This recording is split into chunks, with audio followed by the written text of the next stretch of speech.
জগন্নাথ বিশ্ববিদ্যালয়ের ছাত্র সংসদ নির্বাচনে শিবির সমর্থিত প্যানেলের ভূমিধ্বস বিজয় হয়েছে। আলহামদুলিল্লাহ। ছাত্রদল সমর্থিত প্যানেলের ভিপি ক্যান্ডিডেট ফাইট দিছে, তাও শেষ রক্ষা হয় নাই। যদিও ছাত্রদল প্যানেলের ভিপি ক্যান্ডিডেট কিন্তু গণ অধিকার পরিষদের, ছাত্রদল করা ছাত্র না। শিবির সমর্থিত প্যানেলের জন্য শুধু না, এটা জগন্নাথ বিশ্ববিদ্যালয়ের জন্য একটা ইতিহাস যে এটা জগন্নাথ বিশ্ববিদ্যালয়ের প্রথম ছাত্র সংসদ নির্বাচন। সকল জরিপ, বড় দল, বাঙ্গ মিডিয়া, বাঙ্গ সুশীল এবং গোয়েন্দা সংস্থার পরিকল্পনা ব্যর্থ করে দিল সাধারণ ছাত্রছাত্রীরা এইভাবেই। পুরনো আচার ব্যবহার দেখে এই সাধারণ ছাত্রছাত্রীরা তারা ছাত্রলীগের চাইতে কিংবা ছাত্র দলের চাইতে কিংবা অপরাপর সংগঠনগুলির চাইতে তাদেরকে ভালো মনে করেছে, ভোট দিয়েছে। আগামী 1 মাসের মধ্যেই যদি এই সমস্ত ক্যাম্পাসে আবার ভোট হয়, আমি আপনাকে লিখে দিচ্ছি ছাত্র শিবির পাশ করবে না।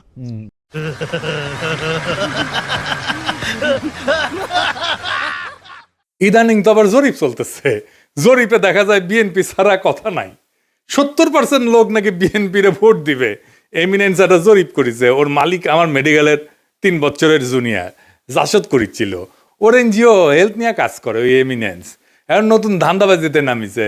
শামিম শুনো, 70% লোক বিএনপিরে ভোট দিবি, হদ দিবি, পাশা পাইতে দিলে হোগাত ছাপ্পা দিয়ে দিবি, হ্যাঁ ব্যালটে দিবি পাবলিকে। এই জগন্নাথের ইলেকশন নিয়েও জরিপ করেছিল, কইছিল ছাত্রদল জিতবি। সেটা আবার বাসস, তার মানে বাংলাদেশ সংবাদ সংস্থা ছাপিয়েছিল, মানে সরকারি সংবাদ সংস্থা। এটি মাহবুব মুর্শেদকে চাকরি দিছে আসিফ নজরুল। পুরা আওয়ামী লীগ আমলে আওয়ামী লীগের সাথে সিস্টেম করে চলিছে। মাঝে মাঝে কুরকুরে নিয়ে উঠলে আমার নিয়ে স্ট্যাটাস মারতো। এটা আছে না, সুশীল গেরে একটা কুরকুরে নিয়ে আছে, পিনাকিরে নিয়ে স্ট্যাটাস মারে, আসলে আওয়ামী লীগ। কিন্তু মাঝে মাঝে আবার ভাব দেখায় আমি আওয়ামী লীগ না। ওরে নিয়ে এমডি বানাইছে বাসসের। মানে বাসসের এমডি হবে সাংবাদিকতার সিনিয়র সাংবাদিক, তা না ওক নিয়ে বসেছে। এইভাবে আসিফ নজরুল বহুত বালসালরা চাকরি দিছে।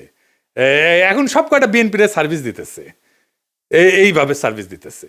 এরা জানে বিএনপি ক্ষমতা না আসতে পারলে হোগাত লাতি দিয়া খেতাবে, তাই হোগা দিয়া পাহাড় ঠেলিচ্ছে। যেটি লাতি খাবি সেটা দিয়া পাহাড় ঠেলিচ্ছে। এইগুলা এভাবে পুরা প্রফেসর ইউনূসের প্রশাসন বিএনপির জন্য খাটিচ্ছে, অভিনব উপায়ে খাটিচ্ছেন। এটা কথা কয়েনি প্রফেসর ইউনূসের প্রশাসন, উপদেষ্টা মণ্ডলী শুনেন, মন দিয়ে শুনেন।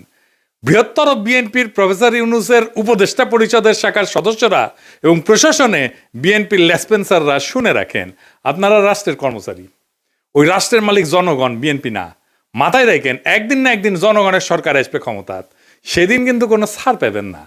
সেই সরকার প্রফেসর ইউনূসের সরকারের মতো ধ্বজভঙ্গ সরকার হবে না। সেই সরকার হবে জুলাইয়ের আগুনে উদ্দীপ্ত সরকার। হোগার চামড়া কিন্তু তুলে নেওয়া হবে, মাইন্ডি পলাহে পারবেন না।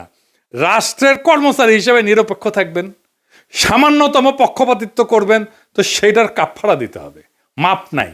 সেই কাফফারা ভয়ঙ্কর হবে, সরি কওয়ার কলের টাইম পাবেন না। এবার আসেন আমরা দেখি কেন ছাত্রদল এভাবে হারিচ্ছে, আর নাম হয়েছে হারু পাট্টি। হ্যাঁ বুঝে চাও। এই আলাপগুলো আমরা অনেক আগের থেকেই করিচ্ছি। প্রথম কারণ হইতেছে তাদের দীর্ঘদিন ছাত্রদলে কোনো রিক্রুটমেন্ট নাই, নতুন ছাত্র ঢোকেনি। না ঢুকলে দল থেকে আওয়ামী বিরোধী ছাত্র রাজনীতি তো বন্ধ থাকে নাই, তাই না? ওরা কয় যে শিবির আছে কারণ ওরা গুপ্ত রাজনীতি করছে। তা আওয়ামী বিরোধী ছাত্র রাজনীতি কি বন্ধ ছিল? ছাত্রলীগের লুঙ্গির তলে ছিল নাকি শিবির? নূরের দল তাইলে কেমনে তৈরি হইল? নাহিদ আসিফরা কিভাবে তৈরি হইল? ওরা তো গুপ্ত রাজনীতি করে নাই। শিবির প্রকাশ্য রাজনীতি করে নাই, কারণ সে বিপ্লবী রাজনীতি করছে। বিপ্লব মানে এক্সিস্টিং সিস্টেমের রাপসার, এটার ভেঙে ফেলতে হয়। যেই শক্তি প্রকাশ্য সে ইতিমধ্যে রাষ্ট্রীয় নজরদারির ভিতরে থাকে, তাই সে রাপসার করতে পারে না এক্সিস্টিং সিস্টেমকে, বিপ্লবী হইতে পারে না। বিপ্লব মানে অসম লড়াই। এইখানে ট্রান্সপারেন্সি থাকাটা আত্মঘাতী, গোপনীয়তা এখানে নৈতিকতা না, এইখানে স্ট্রাকচারাল নেসেসিটি। বিপ্লবী হইতে হইলে তাকে গোপনে রাজনীতি করতে হবে। এই কাজটা করেছে শিবির, সেই জন্য বিপ্লবী ক্যারেক্টার নিয়ে দাঁড়াইছে। সেই জন্যই তারা এই ভূখণ্ডের ইতিহাসে সবচেয়ে শক্তিশালী ছাত্র সংগঠন হিসেবে উত্থিত হয়েছে। গুপ্ত ছিল, ছাত্রলীগের লুঙ্গির তলে ছিল, এইসব বইলা লাভ হয়েছে কেন?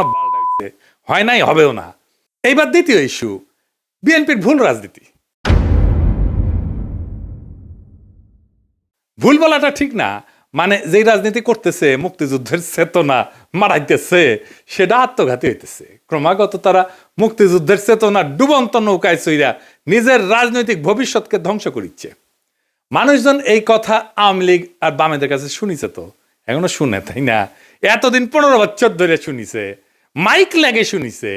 তারা এই কথার প্রতিধ্বনি যখন বিএনপির কাছে শুনে, সে তখন মনে করে আরে এটা তো আওয়ামী লীগ, এটাই তো ইন্ডিয়ার বন্ধু। আর সত্যি সত্যি যখন ইন্ডিয়ানদের উচ্ছ্বাস দেখে তারেক রহমানকে নিয়ে, আর তারা প্রকাশ্যেই বলে তারেক রহমান আর বিএনপি তাদের পছন্দের দল, তখন মানুষ দুয়ে দুয়ে স্যার মিলায়।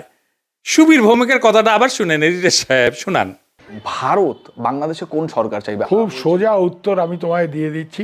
Awami League is not in election, next best option is BNP, obviously not Jamaat. তারা অলরেডি 50 লাখ লোক নিয়ে জেহার টেয়াদের হুমকি দিচ্ছে, ফলে জামাত অবভিয়াসলি ইন্ডিয়া চাইবে না। অত অনেক কথা, ডিপ্লোম্যাটিক কথা বলে তো লাভ। কানেকশনটা হচ্ছে 71। আমরা একসাথে, আমার সৈন্য এবং মুক্তিযোদ্ধারা রক্ত ঝরিয়েছে, সেই সুবাদে Awami League. This is the historical fact. তো এই জায়গাতে হঠাৎ করে আজকে অন্য কিছু ডাইনামিক্স চলে আসবে, এটা তো আশা করাটাও ভুল। কিন্তু যে গভর্নমেন্ট আসবে তার সাথে ইন্ডিয়াকে তো ডিল করতে হবে। শুনেছেন?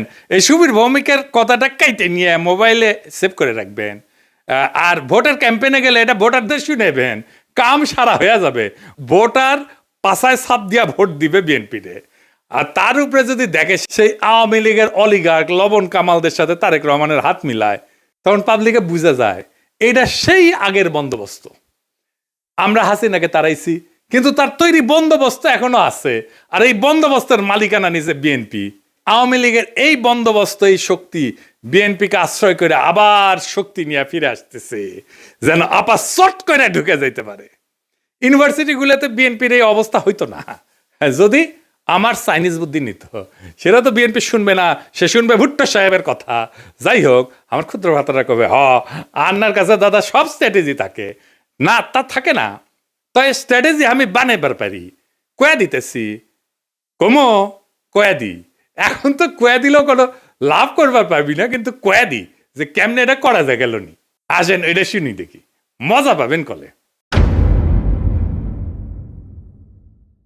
ছাত্র দলে যে রিক্রুটমেন্ট নাই, এটা তারেক রহমান সহ সব বিএনপি নেতারা জানে, স্থায়ী কমিটির সবাই জানে, স্বীকার করে, কিন্তু এইটারে কেমনে ম্যানেজ করবে সেটা জানে না। এই প্রসঙ্গে একটা প্রফেশনাল গল্প বলি আর কি, খুব বেসিক কনসেপ্টের গল্প আর কি। প্রোডাক্ট লাইফ সাইকেলের মার্কেটিং এর একটা খুব বেসিক কনসেপ্ট। কিসে দেয়? যে কোনো প্রতিষ্ঠানের, মানুষের, দলের, পণ্যের একটা লাইফ সাইকেল থাকে বা জীবন চক্র থাকে। মানে জন্ম, বেড়ে ওঠা, তারুণ্য, যৌবন, বার্ধক্য, মৃত্যু, মানুষের যে জীবন চক্র ঠিক তেমন একটা দলের বা পণ্যের ঠিক এরকম লাইফ সাইকেল বা জীবন চক্র থাকে। প্রথমে এটাকে বলা হয় ইন্ট্রোডাকশন বা উদ্ভব পর্ব, গ্রোথ বা উত্থান পর্ব, ম্যাচুরিটি বা আধিপত্য পর্ব, ডিক্লাইন বা পতন পর্ব। শিবির আছে উত্থান পর্বে, ছাত্রদল আছে পতন পর্বে। বুঝছাও? এইটা সব দেখে দেন কে কোনটি আছে। এই লাইফ সাইকেলকে চাইলে এক্সটেন্ড করা যায়। ম্যাচুরিটিতে আসলে আলাদা স্ট্র্যাটেজি নিতে হয়, যেন আবার নতুন কইরা সে উত্থান পর্বে চলে যেতে পারে। এই পতন পর্ব শুরু হইলেও আবার তাকে উত্থান পর্বে নিয়ে যাওয়া যায় কলে কিছু কিছু বিশেষ ক্ষেত্রে, কিন্তু একটা জায়গা আনা যায় না। সেটা হইতেছে হিস্টোরিক্যাল লেজিটিমেসি কোলাপস যদি হয় পলিটিক্যাল পার্টির ক্ষেত্রে। এটা শুনতে খটোমটো লাগলেও সোজা কলে, খুবই সোজা। মানে আমি যা বইলা আমার বৈধতা আনিছি তার উল্টা কাজ করলে লেজিটিমেসি কোলাপস হয়। এইটা ছাত্রদল আর বিএনপি দুইটারই হয়েছে। বিএনপি মুক্তিযুদ্ধরে তার পলিটিক্যাল অ্যাঙ্কার বানাইছে, উঠি খুঁটি গাড়িছে, কিন্তু বিএনপি ছিল আওয়ামী লীগের মুক্তিযুদ্ধের বয়ানের অ্যান্টিথিসিস। মুক্তিযুদ্ধ হয়েছে বাঙালি জাতীয়তাবাদের স্লোগান নিয়ে, তাই না? সংবিধানে তো ঢুকেছে। তো বিএনপি আসছে বাংলাদেশি জাতীয়তাবাদ নিয়ে। মুক্তিযুদ্ধের চেতনা ছিল ধর্ম নিরপেক্ষতা, বিএনপি আনিছে পরম করুণাময় আল্লাহ তাআলার উপর পূর্ণ আস্থা এবং বিশ্বাস। আওয়ামী মুক্তিযুদ্ধের লক্ষ্য ছিল সমাজতন্ত্র, বিএনপি কইছে না না, সমাজতন্ত্র মানে যদি হয় অর্থনৈতিক এবং সামাজিক ন্যায় বিচার, তাইলে ঠিক আছে, অন্য সমাজতন্ত্র আমি মানি না। বিএনপি ওইটা নিয়ে লেজিটিমেসি পাইছিল, ওই লেজিটিমেসি কোল্যাপস করেছে 2024-এর 5ই আগস্টের পরে, যখন মুক্তিযুদ্ধ। এই জন্যই বিএনপি জিততে পারবে না। সামনের ইলেকশনে। কিন্তু ছাত্রদল এটা ডিক্লাইন ফেজে গেছে আরো আগেই, মানে বিএনপির লেজিটিমেসি কোলাপস করার আগেই গেছে। সেই জন্য আমি কইতেছি যে কিভাবে বিএনপি যদি লেজিটিমেসির কোলাপস না হইতো তাইলে ছাত্র দলকে বাঁচাইতে পারতো, এখন সে চাইলেও পারবে না বাঁচাইতে। কেমনে পারতো? প্রথমে ছাত্র দলকে বিলুপ্ত করে দিতে হইতো, থেকে লাভ নাই, কারণ দল তো নাই, সমর্থন নাই, রিক্রুটমেন্ট নাই, থেকে লাভ কি? ভোটে জিতে না, হারু পাট্টি। তাইলে এটারে বিলুপ্ত কইরা সবাই রে বৈষম্য বিরোধী ছাত্র সংগঠনে একীভূত করতে হইতো। এটা হইলে বৈষম্য বিরোধী ছাত্র সংগঠনের সবচেয়ে বড় স্টেক হোল্ডার হইতো ছাত্রদল থেকে আসা লোকগুলা। বৈষম্য বিরোধী ছাত্র সংগঠনই হইতো বিএনপির গণছাত্র সংগঠন। সে আরো বৃহত্তর ঐক্যের চেষ্টা করতো, ছাত্র অধিকার পরিষদকে নিত, ইনকিলাব মঞ্চকে নিত, এরকম ছোটখাটো দলগুলোকে সে ঢুকায় ফেলতো, একীভূত করে ফেলতে পারতো। তাইলে শিবিরের একটা শক্তিশালী বিরোধী দল দাঁড়াইতো। এটা হইলে শিবিরের সাথে শক্ত ফাইট দিতে পারতো, অনেক জায়গায় জিতেও যেতে পারতো। আর যে রিক্রুটমেন্টের গ্যাপ তৈরি হয়েছে সেটা পূরণ হইতো, কারণ এই বৈষম্য বিরোধী ছাত্ররা তো ছাত্রদল করে না, এরা তো নতুন তরুণ, আরো তরুণ, এরা ঢুকতো, তাইলে তার গ্যাপটা পূরণ হইতো। এখন ইলেকশন হইতেছে আর মারা খাইতেছে বিএনপি, নামই হয়ে গেছে হারু পাট্টি। এখন আমার ক্ষুদ্র ভাতারা একটা বিরাট কোশ্চেন করে ফেলতে পারে আমাকে, আমি কালে ডরে আছি। হ্যাঁ, যে কয় যদি দাদা দলে যদি এইভাবে লাইফ সাইকেলের মধ্যে যায়, উত্থান পতনের মধ্যে দিয়া যায়, তাহলে তো আমেরিকা রিপাবলিকান আর ডেমোক্রেটদের মইরা ভূত হয়ে যাওয়ার কথাই ছিল। এইগুলো তো ভালোই টিকে আছে। তো মাঝে মাঝে বুঝছাও আমার মনে হয় যে আমি দিনে 4-5টা করে ভিডিও বানাই, ব্যানে এগুলো ব্যাখ্যা করি। মেলা কোশ্চেন আছে সবার মাথার, তাই না? হ্যাঁ, এটা খুব ইন্টারেস্টিং প্রশ্ন করে করেছেন আপনারা, না করলেও কয়ে দিলাম, তাই না? আসেন এবার বুঝে দেখি। আমেরিকান রিপাবলিকান আর ডেমোক্রেটিক পার্টি এটা স্বাভাবিক রাজনৈতিক দল না, ওইগুলো কার্যত রাষ্ট্রের ভেতরে একটা ইনস্টিটিউশনালাইজড পাওয়ার মেকানিজম। এটা কি? এটা প্রতিষ্ঠান হয়ে গেছে, এটা দল নাই, এটা রাষ্ট্রের সাথে একীভূত হয়ে গেছে, অনেকটা চাইনিজ কমিউনিস্ট পার্টির মতো। তাই ওদের পতন হয় না, ওদের রূপ বদলায়। এই যে লাইফ সাইকেল থিওরি, যে জীবনচক্র থিওরি যেটা কইলাম, এটা কাজ করে হয়েছে, এটা ক্লাসিক রাজনৈতিক দলের মতো, ক্লাসিক রাজনৈতিক দল যেগুলো আদর্শিক দল বা ক্যারিসমেটিক লিডার আছে, যেমন মুজিবের দলের মতো, জামাতের মতো, শিবিরের মতো, কমিউনিস্ট পার্টির মতো, রেভলিউশনারি বা পোস্ট কলোনিয়াল দল কংগ্রেসের মতো, এবং দুর্বল রাষ্ট্র কাঠামোর দেশে Bangladesh, Pakistan, Africa, Latin America, এই সমস্ত জায়গায় এই সমস্ত থিওরি খাটে দলগুলোর ক্ষেত্রে। কংগ্রেসের মরে যাওয়া দেখে বুঝতে পারতেছেন, বিজেপির উত্থান থেকে বুঝতে পারতেছেন। আমেরিকান পার্টিগুলো আলাদা, রিপাবলিকান পার্টি, ডেমোক্রেটিক পার্টি, কোনোটাই কোনো ইডিওলজি না, কিন্তু কোনোটা একজন লিডারের উপরে দাঁড়ানো না, আদর্শিক নেতা নাই, কোনোটা একটা শ্রেণীর একচ্ছত্র প্রতিনিধি না, বরং এরা হইলো একটা নির্বাচনী ঐক্যের একটা ফ্রন্ট। এবং এরা কখনো পতন হয় না কয়েকটা কারণে, আমি এটা করে বলি। এক নম্বর হইতেছে 2 পার্টি সিস্টেম, এখানে 3 নাম্বার পার্টি এসে ক্ষমতার অংশ হওয়া এক্সট্রিমলি ডিফিকাল্ট। সেই জন্য এই 2 পার্টির বাইরে আসলে কেউ যাইতে চায় না, রিস্ক নেয় না। আমেরিকার মানুষ রাগ করলে নতুন দল বানায় না, পুরানো দলের ভিতরে ঢুকে সেটা বদলানোর চেষ্টা করে। এবং আপনি দেখবেন রিপাবলিকান এবং ডেমোক্রেটিক পার্টির দুটেরই বদল হয়েছে ভিতর থেকে মেলাবার, 1-2 বার না। এই কারণে দল ভাঙে না, ভেতরের রূপটা বদলায় যায়। এখানে পার্টি মানে কিন্তু দর্শন আদর্শ না, রিপাবলিকান মানে একটা জিনিস না, কিন্তু একটা পার্টি না। এর মধ্যে রিগানের কনজারভেটিভ পার্টি আছে, বুশের নিউকন আছে, ট্রাম্পের পপুলিস্ট পার্টি আছে, ন্যাশনালিস্ট পার্টি আছে। ডেমোক্রেটিক মানেও এক জিনিস না, ক্লিন্টনের নিও লিবারেল আছে, ওবামার টেকনোক্রেটিক পলিটিক্স আছে, বার্নি স্যান্ডার্সের ডেমোক্রেটিক সোশ্যালিস্ট আছে। তাই ভেতরের আইডিওলজিকে নেতৃত্ব দিচ্ছে, সেই আইডিওলজিটা বদলায়, কিন্তু পার্টি থাকে।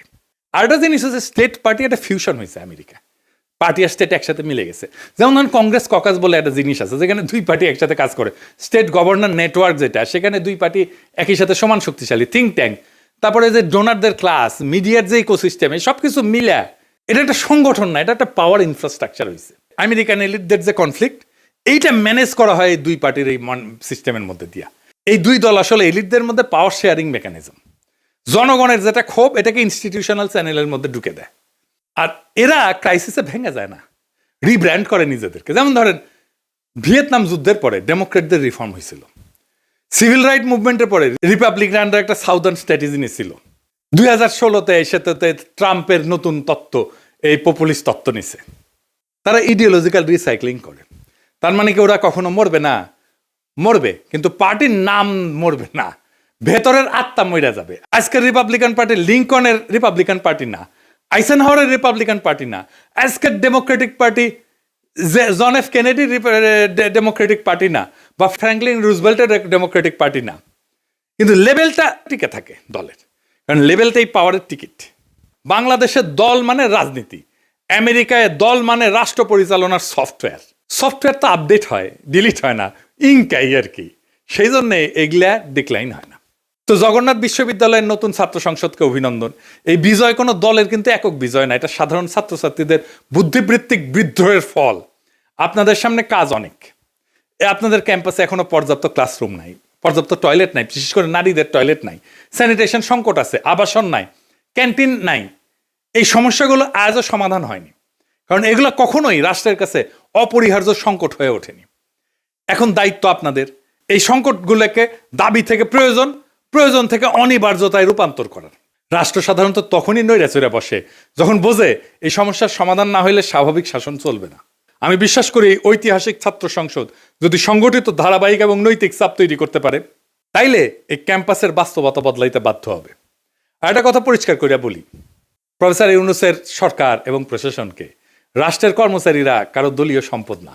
রাষ্ট্রের মালিক জনগণ।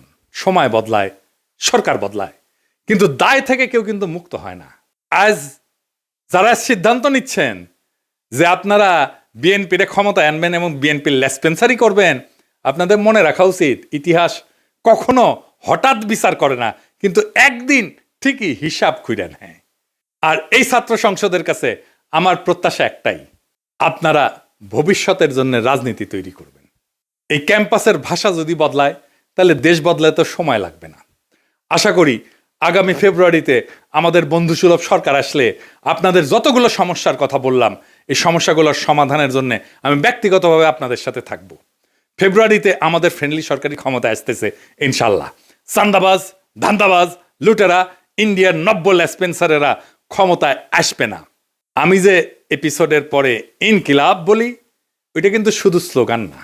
ইনকিলাব মানে বদল, ইনকিলাব মানে বিপ্লব, ইনকিলাব মানে ভেঙ্গা চুইরা নতুন ভাবে গড়ে তোলা, ইনকিলাব মানে দেশ এবং জাতির জন্য অপরিহার্য হইয়া ওঠা। ইনকিলাব জিন্দাবাদ।